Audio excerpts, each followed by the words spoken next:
ஆசீர்வதிக்கும் தேவன் நம்மை ஆசீர்வதிப்பாரே. துதி ஸ்தோத்திரம் இயேசுநாதா, துதி உமக்கே என்றுமே. இன்று ஒரு வசனம். உன் சத்துரு பசியாயிருந்தால் அவனுக்கு போஜனம் கொடு. ரோமர் 12:20. கர்த்தருக்கு பிரியமான தேவனுடைய பிள்ளைகளே, இயேசு கிறிஸ்துவின் நாமத்தினாலே உங்களை வாழ்த்தி ஆசீர்வதிக்கிறோம். நமது பெற்றோருக்கு நாம் செய்ய வேண்டிய கடமைகள் உண்டு, நண்பர்களுக்கு செய்ய வேண்டிய கடமைகள் உண்டு, உறவினர்களுக்கு பாராட்ட வேண்டிய அன்பும் உண்டு. அதே நேரத்தில் சத்துருவுக்கு காண்பிக்க வேண்டிய தயவும் உண்டு. சத்துருக்களிடம் எப்படி நடந்து கொள்வது என்பதை குறித்து அறியாமையின் நாட்களில் ஒரு போக்கு இருந்தது. லாமேக்கு எனக்கு காயமுண்டாக ஒரு மனுஷனை கொண்டேன் என்கிறார். ஒருவன் சிறிய காயம் உண்டாக்கி விட்டதற்காக அங்கு கொலை விழுந்தது. சின்ன காரியத்துக்கும் ஜீவனை எடுத்து விடுகிற அறியாமையின் காலம் அது. அதற்கு பின்பு நியாயப்பிரமாணம் வந்தது. அதில் காயப்படுத்தினாலோ தழும்புகள் உண்டாக்கினாலோ அவனை கொலை செய்யக்கூடாது. இன்னொரு காயமும் தழும்பும் உண்டாக்கி விடலாம். பல்லுக்கு பல், கண்ணுக்கு கண் என அந்த நாட்களில் பிரமாணமும் சட்ட திட்டமும் ஆகும். பின்பு இயேசு கிறிஸ்துவின் காலம் வந்தது. அன்பின் பிரமாணம் உலகத்தை ஆட்கொண்டது. பல்லை உடைத்தால் அவனுடைய மறுபல்லை உடைக்க வேண்டும் என்ற பிரமாணம் நீங்கி ஒரு கன்னத்தில் அறைகிறவனுக்கு தாழ்ந்து கொடுத்து அன்புடனே மறு கன்னத்தையும் திருப்பி காண்பிக்கிற கிருபை சூழ்ந்து கொண்டது. இயேசு சொன்னார், உங்கள் சத்துருக்களை சிநேகியுங்கள், உங்களை சபிக்கிறவர்களை ஆசீர்வதியுங்கள், உங்களை பயக்கிறவர்களுக்கு நன்மை செய்யுங்கள், உங்களை நிந்திக்கிறவர்களுக்காகவும் உங்களை துன்பப்படுத்துகிறவர்களுக்காகவும் ஜெபம் பண்ணுங்கள் என்று. சத்துருக்களை சிநேகிப்பது கடினம்தான். கல்வாரி சிலுவையை நோக்கி பார்க்கும்போது கர்த்தர் நமக்கு அந்த கிருபையை தருகிறார்.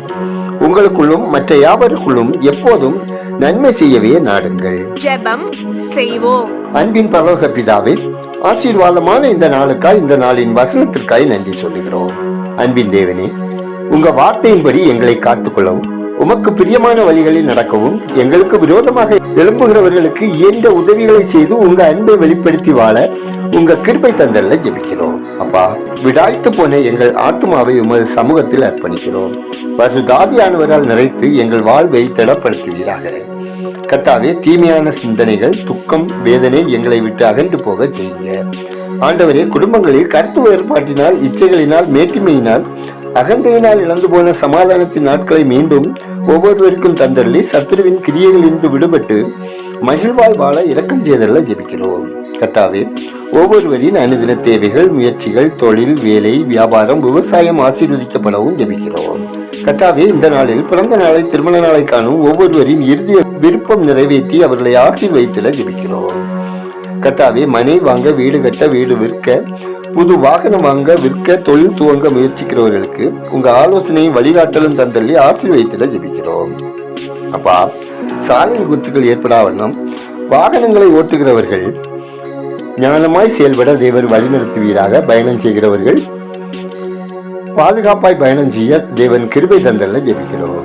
கர்த்தாவே, கடன் சுமையினால் கஷ்டப்படுகிறவர்கள் கடன்களை செலுத்தி தீர்ப்பதற்கான வழிகாட்டல் கிடைத்திட கடன் இல்லாத வாழ்க்கை வாழ இரக்கம் செய்ய. கர்த்தாவே, பற்பல வியாதிகளினால் பீடிக்கப்பட்டும் உடல் பலவீனங்களினாலும் மருத்துவமனைகளிலும் வீடுகளிலும் சிகிச்சையில் இருக்கிற மக்கள் ஆரோக்கிய சுகபத்தோடு வாழவும் உங்க கிருபை தந்தல்ல ஜெபிக்கிறோம். கர்த்தாவே, மதுப்பிரியர்கள், போதைக்கு அடிமையானவர்கள், புகையிலை கஞ்சாவுக்கு அடிமைப்பட்டவர்கள், ஆன்லைன் சூதாட்டத்திலும் சமூக வலைத்தள பாவங்களிலும் சிக்கி விடுபட முடியாமல் தவிக்கிறவர்களுக்கும் சாத்தானின் கண்ணிகளிலிருந்து விடுவிக்கப்படவும் மனம் திரும்பவும் ஆரோக்கியத்தோடு சமாதானமாக வாழவும் ஜெபிக்கிறோம். ஆண்டவரே, படித்து முடித்து வேலைக்காக முயற்சிக்கும் பிள்ளைகளுக்கு தகுதிக்கேற்ற வேலை தந்திடவும், திருமணத்துக்காக காத்திருக்கிற வாலிப பிள்ளைகளுக்கு திருமண தடைகளை அகற்றி ஏற்ற வாழ்க்கை துணையை தந்தள்ளவும், வேறு காலத்தை எதிர்நோக்கி இருக்கிற கர்ப்பஸ்திரிகளுக்கு ஆரோக்கியமான சுகப்பிரசவம் உண்டாகவும், நெடுங்காலமாய் குழந்தை செல்வத்துக்காக காத்திருப்போர், விண்ணப்பிப்போர், வேண்டுதல் செய்வோர் ஒவ்வொருவருக்கும் தேவன் இரக்கம் செய்து அவர்கள் குறைகளை அகற்றி சந்தானம் விருத்தியடைய செய்து சமாதானம் மகிழ்ச்சியாய் வாழ தேவன் இரக்கம் செய்திட வேண்டுமாய் ஜெபிக்கிறோம். கர்த்தாவே, ஊழியர் நலன் காக்கப்படவும், ஊழியர் தேவைகள் சந்திக்கப்படவும், பணித்தளங்களில் தேவ மகிமை வெளிப்படவும், மக்கள் மனம் திரும்பவும், பிசாசின் கண்ணிகள் தெரிக்கவும், சத்துருவின் கிரியைகள் அழிக்கப்படவும் ஜெபிக்கிறோம்.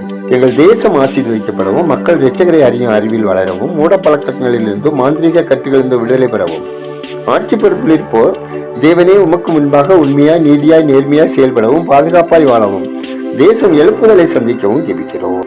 எங்கள் ஜெபத்தை கேட்பவரே, அதற்கேற்ற பதில் தருகிறவரே, உமக்கு நன்றி சொல்கிறோம். துதி நன்மையுமே உமக்கே செலுத்துகிறோம். இயேசுவின் நாமத்தில் ஜெபிக்கிறோம் எங்கள் ஜெபங்களும் நல்ல பிதாவே, ஆமேன்.